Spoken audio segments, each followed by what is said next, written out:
감사합니다. 오늘은 5월 첫째 주일로 어린이 주일로 우리가 교회에서 예배를 이렇게 드렸는데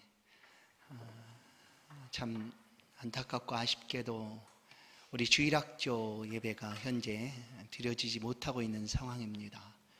그러나 우리 오늘 찬양대에서 성가대에서 또 귀한 찬양으로 영광 돌려드려서 감사합니다.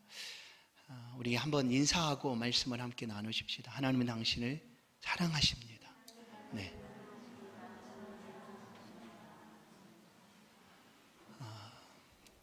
방해할 수 없는 생명의 말씀이라는 제목으로 말씀을 나누겠습니다. 그리스도인 하면 우리 믿는 사람을 가리키는 표현입니다. 성도 그리고 신자를 가리켜서 그리스도인이다 라고 이렇게 부르고 있습니다.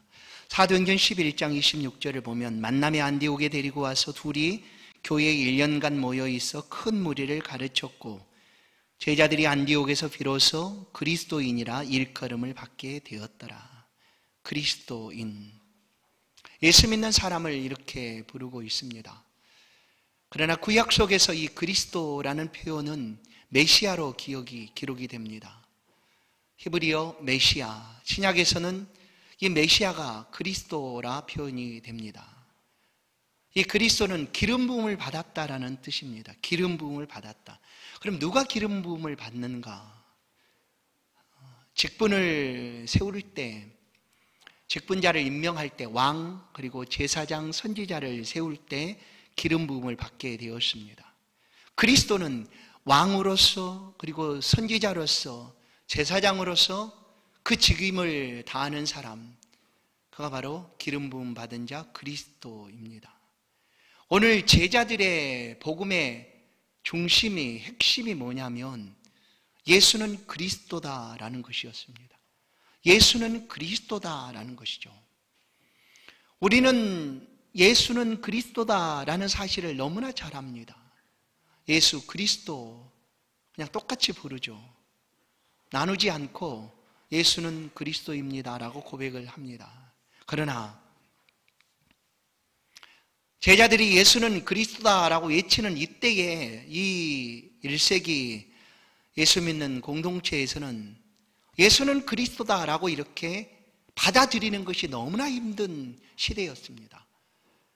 나사렛에 살고 있는 목수 요셉의 아들 예수, 그리고 얼마 전에 불과 약 2달 전에 제사장에 의해서 하나님을 모독하는 신성 모독죄가 씌워져 자칭 하나님의 아들이라 외쳤던 예수, 십자가에 못 박아 죽은 그 예수를 유대인들은 기억하고 있습니다. 그런데 그들 앞에서 예수, 그 십자가에 죽은 예수가 그리스도다라고 말하는 것은 잘 쉽게 받아들여질 수 있는 그런 이야기가 아니었습니다. 그러나 유대인들은 메시아를 기다렸던 사람들이었습니다. 메시아, 로마의 압제 속에 살고 있지만 메시아가 오시면 이 모든 것을 회복하실 것이다 라고 메시아를 기다렸습니다. 구약 마지막 선지자 말라기 선지자 이후에 유대 땅에는 이렇다 할 외침이 없었습니다. 선지자가 등장해서 외치거나 유력한 사람들이 나타난 일들이 없었습니다. 그러다 어느 날 요단강에 세례를 주는 사람 요한이 등장을 합니다. 그래서 온 유대 사람들, 이스라엘 사람들이 그 앞으로 다 몰려갑니다. 그 이유 중에 하나는 당신이 메시아인가 하는 것 때문이었습니다. 혹시 메시아가 아닌가? 그러나 요한은 드러내놓고 나는 아니다 라고 얘기합니다. 내 뒤에 오시는 그가 메시아고 나는 그를 앞장서서 길을 인도하는 길잡이다 라고 드러내놓고 자신은 아니라고 얘기합니다. 그러다가 얼마 후에 예수께서 유대 땅에 등장합니다. 많은 사람들이 군중이 함께 쫓아다닌 이유가 있었습니다. 저분이 메시아가 아닐까 하는 것이었죠. 온 이스라엘 곳곳에서 많은 사람들이 혹시 메시아가 아닐까, 예수님께서 일으키시는 기적과 표적들을 보고 메시아이기를 소망했습니다. 그런데 얼마 전, 불과 50일 전에 그 예수가 십자가에 못 박혀 죽었다는 사실을 유대인들은 모두 다 알고 있습니다. 그런데 지금 성전에 서서 이 제자들이 그 예수를 가리켜서 유대인들이 그토록 기다려왔던 메시아다라고 외치고 있는 것입니다. 메시아다. 예수가 바로 메시아다. 너희들이 알고 있는 십자가에 죽었던 그 예수가 메시아다라고 성전에서 외치고 있는 것입니다. 이 외침은 예루살렘에 거하는 사람들뿐만 아니라 유대 사람들에게 큰 파장을 일으킵니다. 그 중에 대제사장, 성전 맡은 사람, 사두개인, 바리새인들은 그 예수 메시아다라고 외치는 제자들을 옥에 가두기를 원했지만 많은 사람들이 그 외침을 듣고 초대교회로 돌아오게 되었습니다. 이처럼 많은 사람들이 소동을 하고 몰려들자 제사장들은 그 외치고 있는 사람들을 붙잡아 옥에 가두려고 합니다. 왜일까요? 예수는 그리스도다라고 외치는 이야기가 그들에게 너무나 불편했기 때문입니다. 메시아라고 지금 외치고 있는 그 예수를 죽인 사람들이 자신들이었기 때문에, 그러면 자신들은 메시아를 죽인 살인자가 되는 것 아닙니까? 그러니까 그 얘기가 들려질 때마다 불편할 수밖에 없습니다. 또한 자신들이 그 예수를 어떻게 처단했습니까? 심판했습니까? 그는 이단 괴수의 우두머리다라고 누구든지 이 사상을 전하거나 이 이름을 가르치거나 전파하는 사람은 죄를 묻겠다 하고 선포를 했습니다. 그런데도 성전 안에서 이 제자들이 예수를 외치고 전하니 견딜 수 없었습니다. 그래서 그들은 이 제자들을 잡아서 옥에 가둡니다. 오늘 본문 5장은 옥에 갇힌 이 제자들이 옥에서 나온 사건입니다. 탈옥 사건이죠. 탈옥은 어떻습니까? 탈옥은 옥에 있는 사람 밖으로 나온 것이죠. 그런데 오늘 이 사건은 옥에 갇혀있는 제자들이 스스로 그들이 원해서 여러 가지 방법들을 동원해서 옥 밖으로 나온 사건이 아닙니다. 자신들이 옥문을 열고 나온 것이 아니라 하나님께서 이 제자들을 그렇게 이끌어내신 사건입니다. 그래서 우리는 이것을 표적이다, 기적이다 이렇게 부르고 있는 것이죠. 옥문을 열고 제자들이 밖으로 나오는 사건. 제사장들이 옥에 갇혔던 제자들을 부르려고 사람을 보냅니다. 그런데 옥 안에 있어야 될 제자들이 없습니다. 왜일까? 19절을 보시면 주의 사자가 밤에 옥문을 열고 끌어내었다라고 얘기합니다. 주의 사자가 그 옥에 갇혀있는 제자들을 이끌어내었습니다. 23절을 보시면 이르되 우리가 보니 옥은 든든하게 잠기고 지키는 사람들이 문에 서 있으되 문을 열고 본즉 그 안에는 한 사람도 없더이다. 이미 주의 사자가 제자들을 이끌어낸 다음에 제사장이 보낸 사람들이 옥에 가서 갇혀있는 그 제자들을 데리고 오려고 갑니다. 그러니 가봤더니 옥문이 그대로 잠겨져 있습니다. 밖에 지키고 있는 사람도 있는데 옥문 안에 갇혀 있었던 제자들은 없습니다. 땅으로 꺼졌는지 하늘로 솟았는지 안 보이는 거예요. 성경 물론 어떻게 이 제자들이 밖으로 나왔는가 자세하게 기록은 없습니다. 옥문이 잠겨져 있는 대로 파수가 서 있는데도 하여튼 밖으로 나왔습니다. 이것이 분명히 기적입니다. 그러나 이 기적은 옥에 갇혀있는 제자들을 위한 기적이 아닙니다. 오늘 우리가 종종 왜 나에게는 이와 같은 기적들이 없을까? 아니 예수님의 제자들은 옥에 갇혀있다가도 나오기도 하는데 왜 나에게는 이런 어려움을 좀 해결해 달라고 기도하고 그렇게 구해도 하나님이 들어주지 않는가? 하나님은 그런 마음이 혹시 없습니까? 그는 말씀드립니다. 제자들이 옥 밖으로 나왔지만 이 기적은 그들 자신을 위한 기적이 아니었습니다. 만약에 제자들을 위한 기적이었다면 처음부터 안 들어가야 되는 것이 맞지 않습니까? 그렇죠. 옥에 갇히지 못하도록, 그들을 붙잡지 못하도록 하나님 막으셔야지 맞죠. 우리가 쉽게 병 주고 약 주고, 하나님 뭐 그런 하나님이십니까? 아니에요. 그런 하나님 아니십니다. 근데 지금 제자들은 옥 밖으로 나왔어요. 그러나 이것은 기적이고 표적입니다. 지난 시간에 말씀드린 것처럼 성경에 나타나는 기적과 표적은 그 자체 의미보다 그 기적과 표적을 통해서 무엇을 하기를 원하는가, 곧 예수 믿도록 하기 위함이다 라는 것을 말씀드렸습니다. 맞습니다. 오늘날도 기적과 표적이 필요하다면 하나님은 일으키시는 분이십니다. 오늘 우리 한국 교회의 상황 속에서는, 한국 사회 속에서는 더 이상 기적이 필요치 않을 수 있어요. 왜냐하면 예수 믿기에 기적 없어도 얼마든지 믿을 수 있다는 성경이 있죠. 그러나 선교 현장 속에서는 아직 복음도 글도 성경으로 기록되지 않은 그런 선교지에서는 종종 성경의 기적들이 나타날 때도 있습니다. 죽은 자가 살아나는 기적들, 병든 자가 고침을 받는 기적들 있습니다.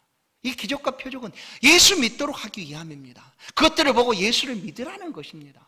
그럼 오늘 탈옥 사건의 표적은 어떤 의미를 우리 가운데 가지고 있는가? 제자들을 위한 표적이 아니라고 하면 그럼 이것은 과연 무엇일까 하는 것이죠. 오늘 주의 사자의 목소리를 통하여 우리는 알 수가 있습니다. 20절 보시면 가서 성전에 서서 이 생명의 말씀을 다 백성에게 말하라. 제자들을 위한 표적이 아닙니다.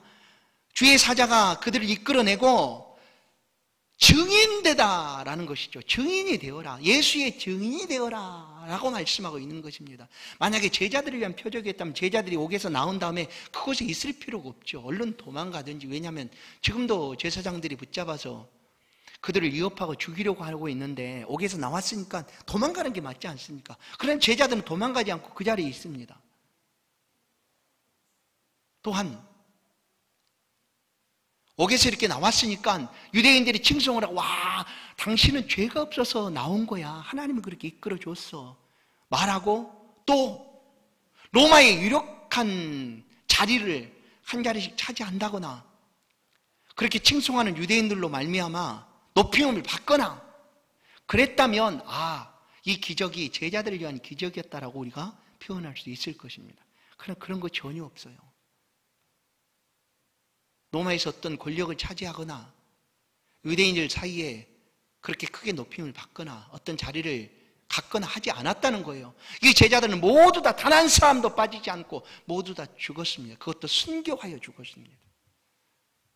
목베임을 받아 죽고 토불에 켜 죽음을 받고 거꾸로 십자가에 못 박혀 죽고 화영틀에 형장의 이슬로 죽어가고 다 죽었습니다. 제자들을 위하여 하나님이 기적을 베푸신 것이라면, 옥에서 이끌어냈다면 이들이 이렇게 죽을 리가 없지 않습니까? 이 기적은, 표적은 제자들을 위한 기적이라기보다 20절 말씀 그대로 생명의 말씀을 위한 기적이었습니다. 증인되라는 것이었죠. 주의 사자는 분명하게 말씀합니다. 내가 너희들을 이끌어낸 이유가 여기에 있다. 20절 가서 성전에 서서 이 생명의 말씀을 다 백성에게 말하라. 정해줍니다. 장소도 정해줍니다. 다른 곳에 가지 말고 성전에 서라. 성전이 어떤 곳입니까? 지금 제사장들이 예수 믿는 사람들을 붙잡아 옥에 가뒀을 뿐만 아니라 죽이려고 하는 그런 장소입니다.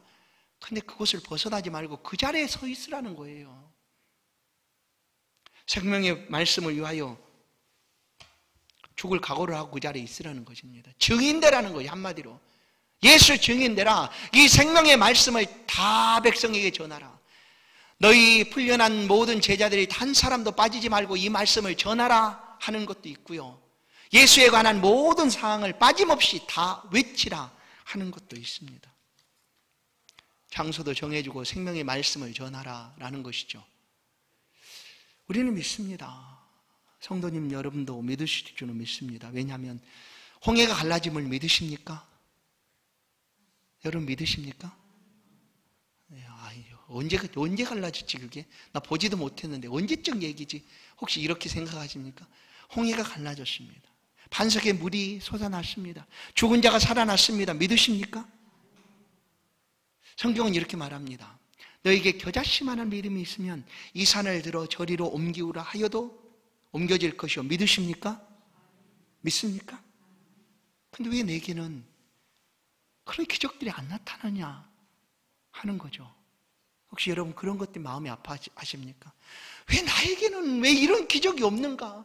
다 있다고 말하고 나도 믿는데, 지금도 하나님 그렇게 하실 줄을 나는 믿는데 왜 내 삶에는 이런 기적들이 나타나지 않는가? 기적은 아주 특별한 일입니다. 사실 말씀드린 대로 예수를 믿도록 하기 위한 표적들은 아주 특별한 일이기도 하죠. 내 삶에 특별한 기적들이 나타나지 않는다고 해도 우리는 여전히 기록된 말씀, 하나님이 지금도 행하실 것을 변함없이 믿습니다. 오늘 탈옥 사건은 생명의 말씀을 전하도록 하기 위해서 하나님이 일으키신 표적입니다. 그래서 하나님의 말씀은 옥에 가둬놓을 수도 없고 죽일 수도 없고 핍박한다고 해서 그 말씀이 사라지거나 없어지지 않는다라는 것이죠. 제사장들은 예수 그리스도, 그것을 전하는 사람들의 입을 틀어막고 옥에 가두면 끝나는 줄로 여겼습니다. 그러나 오늘 이 표적은 생명의 말씀은 그것들로 막을 수가 없다는 것이, 어떤 것으로도 방해받을 수 없다. 심지어 내가 연약해서 나는 말씀을 전하지 못합니다 한다 할지라도 이 생명의 말씀은 막히지 않고 방해받지 않는다는 것입니다. 이 말씀은 어디서든지 전해지고 외쳐집니다. 우리가 마태복음 4장에 있는 씨 뿌리는 자의 비유를 통해서 볼 수 있듯이 씨 뿌리는 자가 씨앗을 뿌립니다. 말씀이라고 표현합니다. 복음을 뿌리죠. 그러나 그 복음이 어느 순간에 돌짝밭에 떨어져 새들이 와서 먹습니다. 가시밭에 떨어진 씨앗은 가시의 기운에 막혀서 자라다가 죽습니다. 돌짝밭에 떨어진 씨앗도 죽습니다. 많은 씨앗들이 죽어가는 것 같지만 결국 어떻습니까? 억토에 뿌려진 씨앗은 30배, 60배, 100배로 결실한다. 겨자씨만한 그 씨가 자라서 나중에는 큰 나무가 된다. 하나님의 말씀은 막히지 않는다는 것입니다.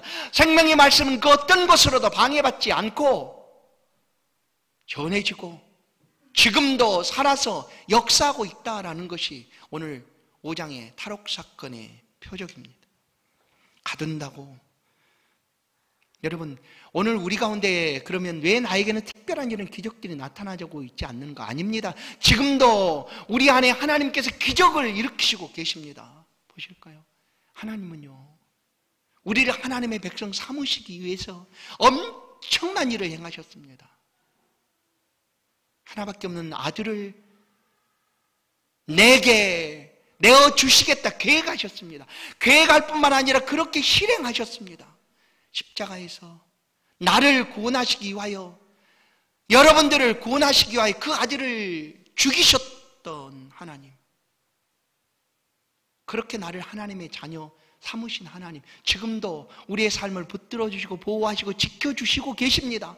그것이 하나님이 우리를 향한 기적입니다. 하나님 우리 절대 놓지 않으시고 붙잡아 주십니다. 그리고 이 암흑과 같고 세상, 광야 같은, 사막 같은, 감옥과 같은 이 세상 속에서 우리가 이 생명의 말씀을 가지고 살아가도록 우리를 이끌고 붙들어 주시고 보호하신다는 거예요. 여러분, 오늘 내가 살아있음은 하나님의 전적인 은혜입니다. 주의 제자들을 탈옥시키시고 성전에 서서 이 생명의 말씀을 전하라 말씀하신 하나님은 오늘 주의 백성들의 삶을 간섭하시고 또 때때로 섭리하시고 도와주심으로 바로 이 생명의 말씀이 나를 통하여, 우리를 통하여, 성도들을 통하여 이 땅 가득 전해지기를 기대하시고 계신다는 사실입니다. 보실까요? 이 하나님의 말씀이 얼마만큼 놀랍고 위대한지, 하나님이 우리를 향한 사랑하심이 얼마나 크고 위대한지 성경은 우리를 통하여 말씀합니다. 우리에게 말씀합니다. 로마서 8장 35절, 누가 우리를 그리스도의 사랑에서 끊으리요? 환난이나 곤고나 박해나 기근이나 적신이나 위험이나 칼이랴. 끊을 수 없습니다. 38절, 내가 확신하노니 사망이나 생명이나 천사들이나 권세자들이나 현재일이나 장래일이나 능력이나 높음이나 기쁨이나 다른 어떤 피조물이라도 우리를 우리 주 그리스도 예수 안에 있는 하나님의 사랑에서 끊을 수 없느니라. 아멘. 없습니다. 옥에 가둔다 할지라도, 죽인다 할지라도, 핍박한다 할지라도 이 생명의 말씀이 사라지거나 없어질 수 없습니다. 방해받을 수 없다는 것이죠. 주의 사자의 이끌림을 받은 제자들은 예수의 복음을 전하기 위한 순종을 감행합니다. 21절, 그들이 듣고 새벽에 성전에 들어가서 가르치더니, 나오자마자 그들은 도망가지 않았습니다. 말씀한 대로 성전에서 가르쳤습니다. 이것을 모르고 이제 새벽이 되어서 제사장들이 옥으로 보낸 거죠. 그들을 불러와라. 이제 공회에서 심판해서 그들에게 벌을 내리겠다 하는 것이었습니다. 그러나 풀려난 이 제자들은 예수의 증거자로 성전 안에서 가르치고 전합니다. 29절, 베드로와 사도들이 대답하여 이르되 사람보다 하나님께 순종하는 것이 마땅하니라. 그들이 붙잡혀서 또 공의 앞에 세워졌지만 그들은 자신 있게 전합니다.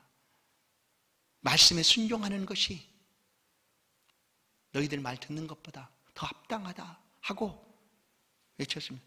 뻔하죠. 그렇게 얘기하면 어떤 고난과 어떤 핍박과 어떤 어려움을 당해야 되는지 압니다. 그런데도 그들은 예수를 믿고 그 믿음으로 당하는 능욕당함을 오히려 기쁘게 여겼노라라고 말씀합니다. 41절, 사도들은 그 이름을 위하여 능욕받는 일에 합당한 자로 여기심을 기뻐하면서 오히려 그렇게 핍박받고 어려움을 겪는 것을 합당하게 여겼습니다. 합당하게. 마태복음 5장 10절, 의를 위하여 핍박을 박해를 받는 자는 복이 있나니 천국이 그들의 것이며, 천국이 그들의 것이며. 능력이나 의를 위한 핍박을 전혀 그들은 두려워하지 않았습니다. 오히려 기뻐했습니다. 기뻐했습니다. 여러분, 성도들에게 주신 기쁨은 세상에 주는 것 같지 아니하다라고 주님이 말씀합니다. 그래서 세상적인 기쁨이 우리를 감싸지 않아야 합니다. 그 기쁨보다 더 큰 기쁨이 우리를 감싸야 합니다.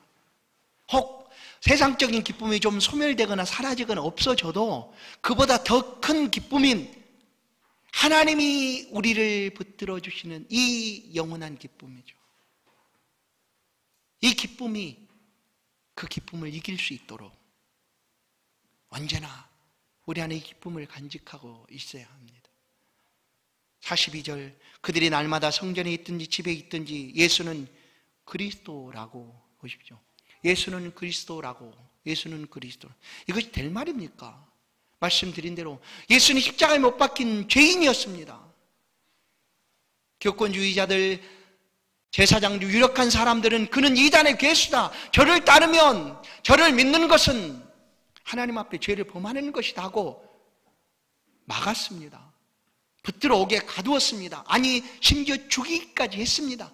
그런데도 예수는 그리스도라는 사실을 받아들이고 그 믿음으로 삶을 살아갔습니다. 더 많은 사람들이 이 말씀을 들었습니다. 왜 그럴까? 이것이 진리이기 때문입니다. 성도 여러분, 하나님의 말씀은 절대로 방해받을 수 없습니다. 생명의 말씀은 지금도 전해지고 있습니다. 가말리엘이라는 사람이 등장을 합니다. 가말리엘이라는 사람의 말이 38절부터 기록이 되는데, 이 사람은 유대교의 가장 유력한 지도자 중에 하나고 또한 율법에 탁월한 사람이 바로 가말리엘입니다. 가장 뛰어난 학자라고 볼 수 있죠. 이 사도 바울도 사실 가말리엘 문화생으로 수학을 했기 때문에 자신 있게 내가 내 동족보다, 내 연대보다 더 뛰어난 것은 가말리엘 문화에 있었다라는 것을 얘기합니다. 이 사람이 얘기합니다. 오늘 38절에 이제 내가 너희에게 말하는 이 사람들을 상관하지 말고 버려두라 라고 얘기하죠. 이 소행과 이 사상, 예수가 그리스도라고 말하고 가르치는 이것들이 사람에게서 난 것이면 가만 놔둬도 없어질 것이다. 그런데 하나님께로부터 비롯됐다면 그렇게 막고 행하고 있는 우리들은 하나님을 대적하는 것 아니겠느냐 하면서 얘기합니다. 그렇습니다. 이 말씀은 하나님께로부터 비롯되었기 때문에 사라지거나 없어지지 않습니다. 여러분, 기독교는 어떤 모양과 형상이 없습니다. 아시죠? 하나님도 안 보입니다. 그 뭐가 있습니까? 말씀입니다. 말씀. 기독교는 말씀입니다. 이 말씀이 곧 하나님이다 라고 우리 가운데 가르쳐 줍니다. 그래, 다른 어떤 형상이나 우상이 필요치가 않습니다. 말씀이 하나님이시기에, 이 말씀이 하나님이시기에 우리는 이 말씀을 붙잡고 살아가는 거예요.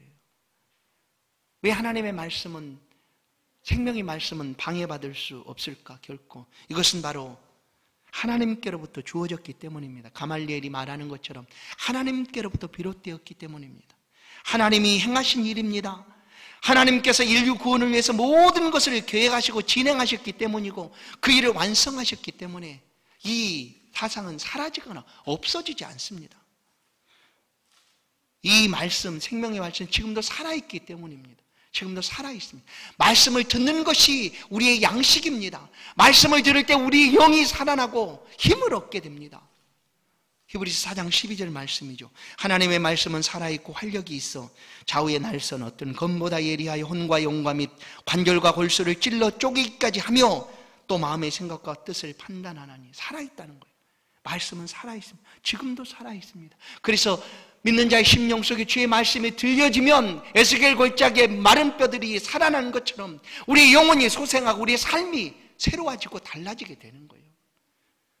비결이 다른 데 있지 않습니다. 말씀입니다. 하나님 말씀. 이 말씀, 살아있는 말씀을 내가 말씀으로 받아들이면 이 말씀이 역사하는 것이죠. 또한 이 말씀은 곧 하나님이시기 때문입니다. 하나님입니다. 요한복음 1장 1절 태초에 말씀이 계시니라. 이 말씀이 하나님과 함께 계셨으니 이 말씀은 곧 하나님이시니라. 아멘. 하나님. 말씀이 하나님입니다. 하나님을 보여달라. 우리가 보여줄 방법 없어요. 그런 말씀이 있습니다. 하나님 당신을 사랑하십니다. 당신을 위해 모든 것을 예비하시고 예수를 믿기만 하면 당신도 천국에 갈 수 있습니다. 이것이 하나님의 말씀이고 하나님이십니다. 예수가 생명의 말씀입니다. 예수가 생명의 말씀. 이 생명이 본래는 하나님께 있었습니다. 요한복음 5장 26절 아버지께서 자기 속에 생명이 있음 같이 아들에게도 생명을 주어 그 속에 있게 하셨고, 생명을 하나님께서 아들에게 주셨고 이제 아들에게 주신 그 생명을 우리에게 주셨다는 것이죠. 요한일서 5장 12절 아들이 있는 자에게는 생명이 있고 하나님의 아들이 없는 자에게는 생명이 없느니라. 이 말씀을 어디서 듣겠습니까? 하나님의 아들이 있는 자에게는 생명이 있습니다. 하나님께로부터 있었던 그 생명이 아들 예수께 왔고 그 예수의 생명을 믿는 자의 심령 속에 하나님이 허락하신 거예요. 그래서 우리는 살아있는 사람이 되는 것입니다. 살아있는 생명의 말씀을 가지고 살아가게 된 것입니다. 요한복음 5장 39절 40절 너희가 성경에서 영생을 얻는 줄로 생각하고 성경을 연구하거니와 이 성경이 곧 내게 대하여 증언하는 것이니라. 모든 성경은 예수 그리스도를 증언합니다. 성경 속에서 예수 그리스도를 만나게 되는 거죠. 그러나 너희가 영생을 얻기 위하여 내게 오기를 원하지 아니하도다. 영생이 말씀 속에 있는데, 영생이 그리스도 안에 있는데, 예수께 있는데 이 영생을 얻기 위하여 오지 않는다는 거예요. 이게 성경의 통곡입니다. 하나님이 통곡하시고요. 영생이 여기 있는 줄 알면서 왜 오지 않는가 하는 거예요. 그러나 오지 않는 이유들이 많이 있겠죠. 영생이 어디 있는지 몰라서 못 올 수도 있습니다. 이 땅의 것만, 이 땅의 생명만 중요하게 여기고 영생에 대해서는 관심이 없는 이 시대에 하나님이 제자들을, 사도들을 옥에서 이끌어내심처럼 세상 속으로 우리를 이끌어내셨습니다. 그리고 그 속에서 생명의 말씀을 이 장소에서 이 생명의 말씀을 다 전하라 말하고 계시는 거예요. 성도 여러분, 오늘 우리에게 이 생명의 말씀을 하나님이 주셨습니다. 예수가 생명인 것을 우리는